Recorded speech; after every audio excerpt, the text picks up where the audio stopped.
Maka orang-orang mati itu berkata, fa'as-saddaqa, andai aku boleh bersedekah. Oleh sebab itu, bila umur masih panjang, rezeki masih melimpah ruah, bersedekahlah.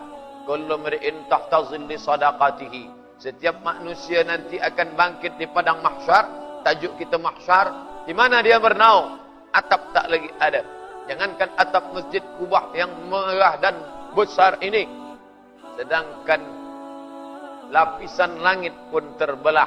Wa banaina fawqakum sab'an shidada. Kami bangun bena di atas kamu 7 lapis yang kokoh. Tapi itu semuanya hancur, berkeping, berkecai, tak lagi bermakna. Maka saat itu tak ada tempat bernaung. Gunung-gunung, bukit-bukit yang besar. Apa yang terjadi? Wa takunul jibalu kal ihnil mawfush. Letakkan bulu kambing. Musim di Arab ada 4. Rihlatash syita, musim sejuk. Wasaif, musim panas. Rabi, musim bunga. Kharif, musim gugur. 4 musim. Bila datang musim sejuk, mereka cukur bulu kambing. Bulu kambing dikeringkan, dipintal menjadi benang. Benang ditenun menjadi kain. Kain dijahit menjadi baju supaya tahan menghadapi musim sejuk.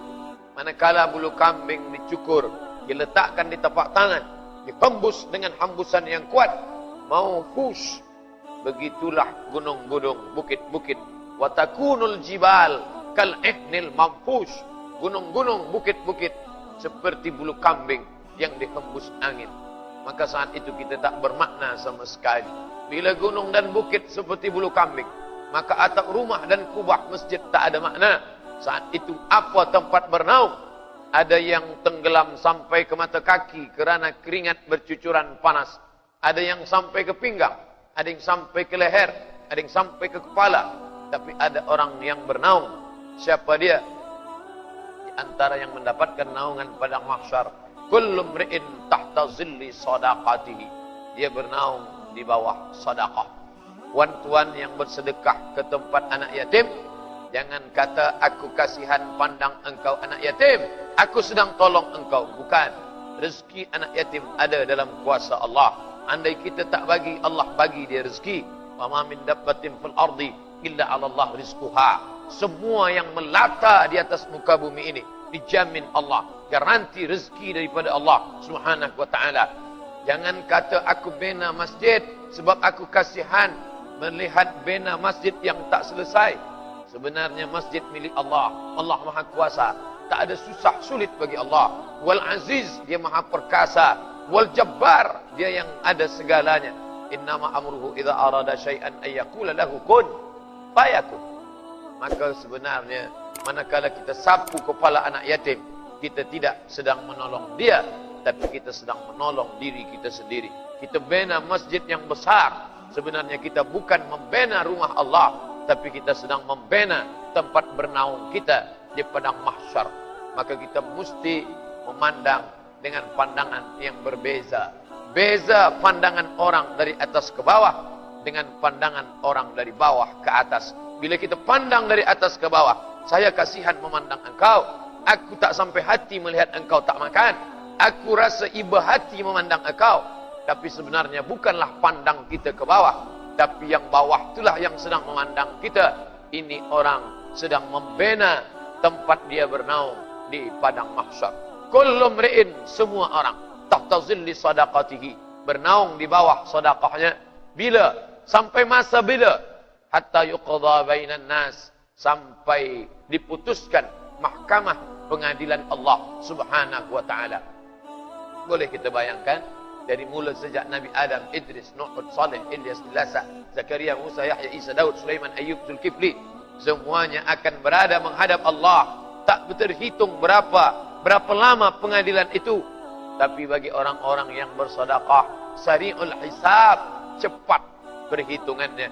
Sementara orang-orang yang tidak bersedekah, ada yang merasakannya 50,000 sanatin, 50,000 tahun perjalanan manusia.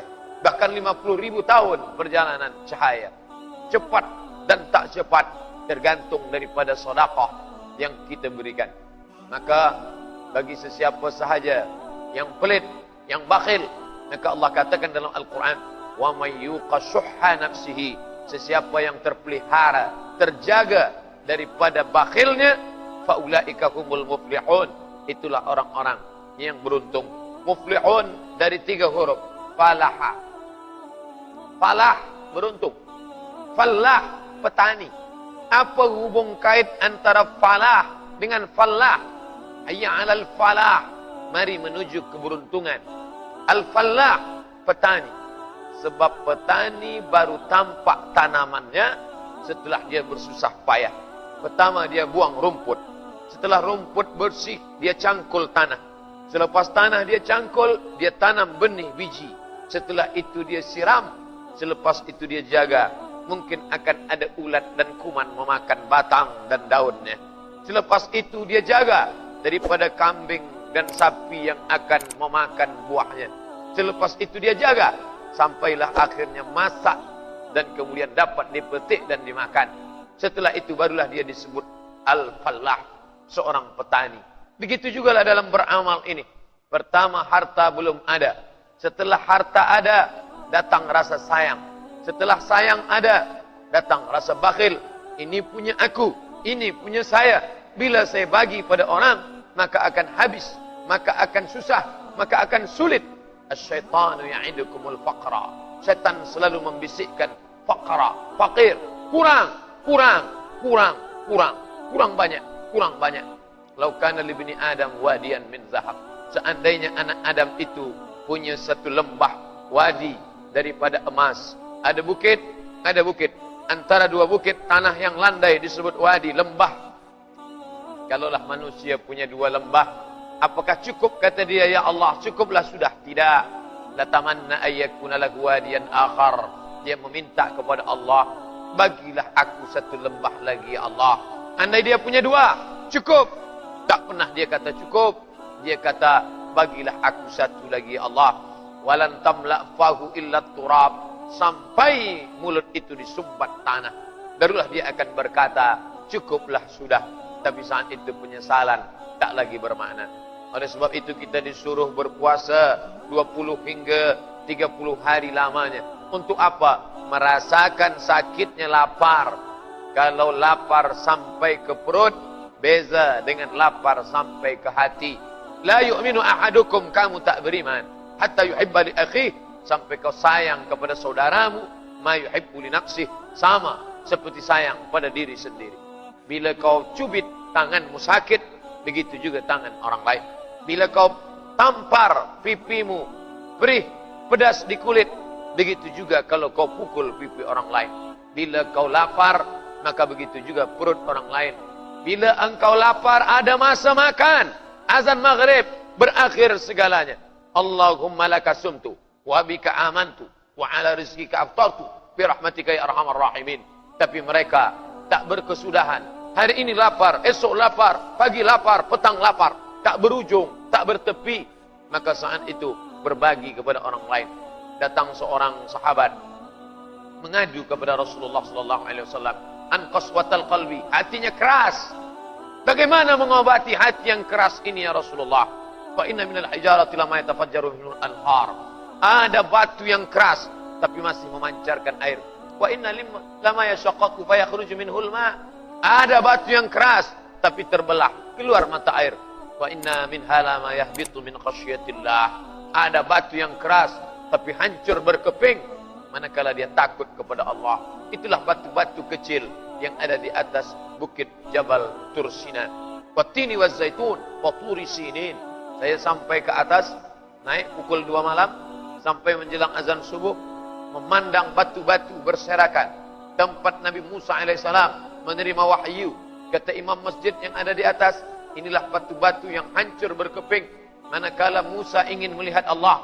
Falamma tajalla rabbuhu lil jabal, ketika Allah menampakkan cahayanya ke atas bukit itu, maka Nabi Musa kharra Musa sa'iqa, maka Nabi Musa pingsan, hilang kesadarannya. Setelah itu apa kata Musa manakala dia tersadar dari pingsannya?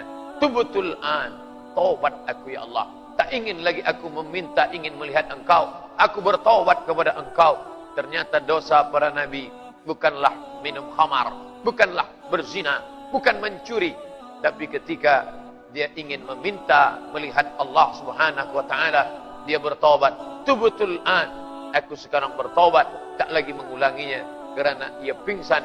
Musa yang kuat dan perkasa, batu-batu bertebaran, hancur berkeping, tak lagi bermakna. Lalu kemudian datang orang bertanya kepada Sayyidina Abdullah ibnu Abbas radhiyallahu anhuma, yang paling mengerti tentang Al-Quran, yang pernah didoakan Nabi, Allahumma faqihhu fid din, mu'allimhu ta'wil, dalamkan ilmu agamanya, ajarkan dia ta'wil tafsir Al-Quran. Maka ulama pun membuat satu tafsir, Tanwirul Miqbas fi tafsir Ibni Abbas, kumpulan daripada tafsir-tafsir Sayyidina Abdullah bin Abbas radhiyallahu anhuma. Hai Abdullah bin Abbas, ya, sebesar apa cahaya yang dipandang oleh Musa di atas Jabal Tursina itu? Ibnu Abbas tidak menjawab. Dia hanya meletakkan ujung kelingkingnya sambil berkata, menunjukkan betapa sedikit dan kecilnya cahaya yang ditampakkan Allah. Hancur berkeping Bukit Tursina. Tapi manusia yang sombong tak mengambil iktibar pelajaran daripada ayat itu. Orang beriman, walladzina